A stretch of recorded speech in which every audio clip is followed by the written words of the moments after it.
Ar jauti, kad norisi kažko naujo, bet vis bijai? Tarsi varžai save, nes galvoji, kad tai gal aš čia per daug noriu. Taip pat troškimas to naujumo, amžinas vidinis smalsumas, tai nėra kaprizas. Kai esi žingeidi, kai ieškai pirmų kartų, vadinasi gyveni pilna širdimi. Ir šiaip jau mūsų smegenys ar taip yra sukurtos tyrinėti, ieškoti, bandyti, kažką patirti, tuos pirmus kartus.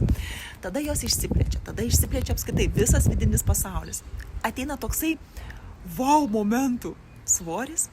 Ir iš tiesų stovėti vietoje dažnai yra saugu, bet per ilgas stovėjimas, per ilgai stovint tu rizikuoji nustoti gyventi.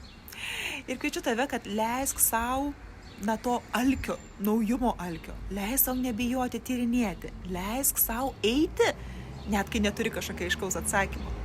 Ir klausimas aišku tau, o kada paskutinį kartą patyrei ką nors? Pirmą kartą.